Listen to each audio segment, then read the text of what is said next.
જય શ્રી રામ ખેડૂત મિત્રો, આપ સૌ ખેડૂત મિત્રો માટે આ વિડીયોમાં અમે લઈને આવ્યા છીએ બહુ ખુશીના સમાચાર કે જે ખેતીવાડી વિભાગમાં જે ઉપયોગી મહત્વના સાધનોમાં સબસિડી માટે ઓનલાઈન અરજીઓ ચાલુ હતી, જેમાં હાલમાં ગુજરાત સરકાર દ્વારા આઈ ખેડૂત પોર્ટલ ફરીથી ખોલવામાં આવેલ છે અને ઘણા સાધનોમાં ફરીથી ઓનલાઈન અરજીઓ લેવાનું ચાલુ કરવામાં આવેલ છે, જેમાં કયા કયા સાધનોમાં ફરીથી અરજી લેવાનું ચાલુ થયું છે તેના વિશે આપણે આ વિડીયોમાં વાત કરીશું।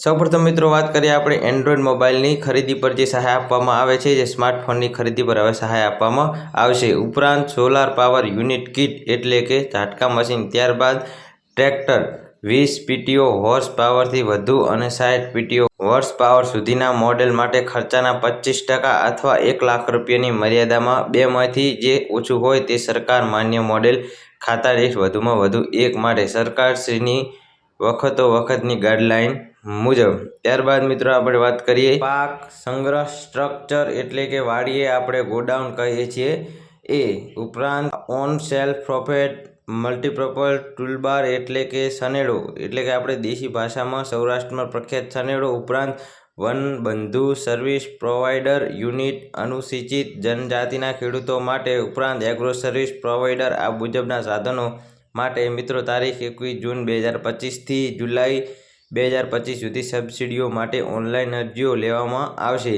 આ ઓનલાઈન અરજી ક્યાં ક્યાં કરવી મિત્રો એના વિશે આપણે વાત કરીએ। ગુજરાત સરકારના આઈ ખેડૂત પોર્ટલ 2.0 ખેતીવાડી વિભાગની યોજનાઓમાંથી કોઈ પણ ઘટકમાં જેમાં આપને લાભ લેવાનો હોય એમાં આપ સૌએ ઓનલાઈન અરજી કરવાની રહેશે। હવે મિત્રો આપણે વાત કરીએ કે ઓનલાઈન અરજી કેવી રીતે કરવી, તો ગ્રામ પંચાયતના ખાતે જે તે ગામના વિષય એટલે કે તમારા ગામની પંચાયત હોય ત્યાં આગળ જે કોમ્પ્યુટર ઓપરેટર હોય એમના મારફત આપ સૌ ઓનલાઈન અરજી કરી શકો છો। ઉપરાંત CSC એટલે કે કોમન સર્વિસ સેન્ટર હોય ત્યાં આગળ પણ આપ સૌ ઓનલાઈન અરજી કરાવી શકો છો। ત્યારબાદ સાયબર કાફે એટલે કે બજાર કે તમારા ગામના ઓનલાઈન સેન્ટર હોય ત્યાં પણ તમે ઓનલાઈન અરજી કરાવી શકો છો।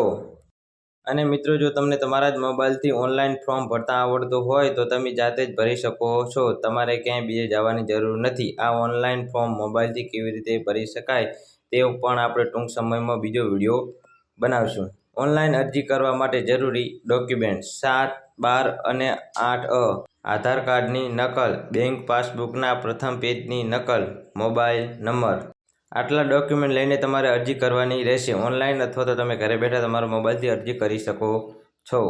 મિત્રો વિડીયોની માહિતી સારી લાગી હોય તો વિડીયોને લાઇક, શેર અને સબસ્ક્રાઈબ કરવાનું ના ભૂલતા।